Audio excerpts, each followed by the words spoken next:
coming at a time when we are not starting from scratch, but there's been a lot of work already done and many milestones already covered.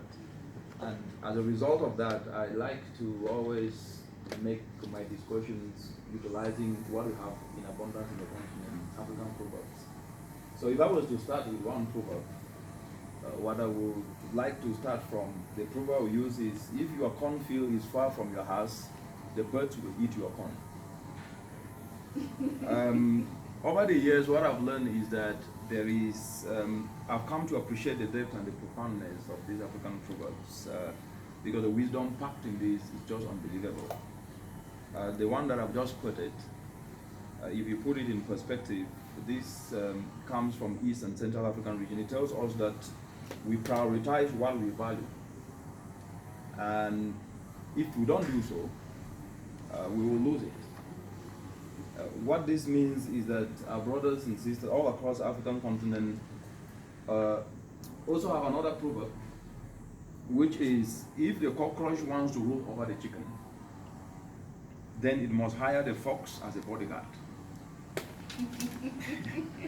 Well, though this sounds comical, in the context of this discussion, this proverb tells us one thing, that in today's market-driven economies, any action we take, we must be able to master the market.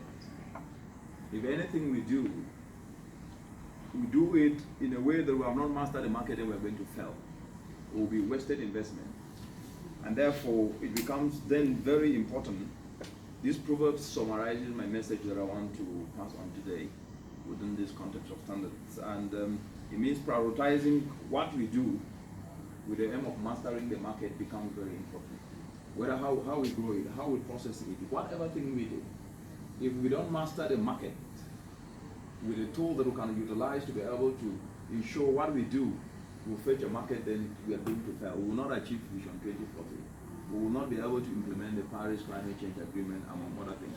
But I'm very excited and glad that this has already started with the process of domesticating the BAPSA compliance standards. And I really want to appreciate you and your team for the hard work that has already been done. And this will not only make Uganda be an example for the continent to follow, but at the same time, it will also ensure that at least we will be putting a tool that can actually drive the agro-industrialization and make Uganda become a truly medium-income country as envisaged in your vision.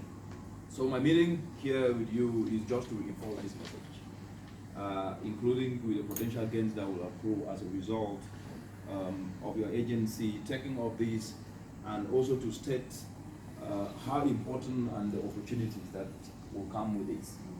So if you take, for example, the over 290 million of potential cassava revenue that is lost in Uganda every year, this is as a result of inefficiency in the agro value chain, loss in the form of post-harvest losses. That means if we can be able to convert, to turn this amount of money that has been lost as a result of inefficiency in the entire agro value chain, we'll be helping ensure food security in the country. We will be putting more revenues in the government coffers. We will also be generating income opportunities for the Ugandan youth and creating jobs. So I'm talking about establishment of enterprises that could be able to leverage on this. But if you just still take that cassava value chain, cassava is an allergen-free food crop.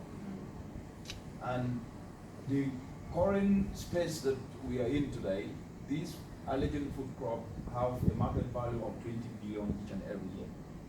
And Uganda is actually one of the countries that produces cassava, and more so, cassava that is consumable, could be consumable across the world. So what I am trying to say is that these standards, if we are to reduce this inefficiency in the entire global value chain, we need to add value. And we have to add value using energy systems that are not adding to emissions, that are not affecting our health. And these energy systems are what we call clean energy. So to power the entire global value chain, how you produce, utilizing solar power irrigation,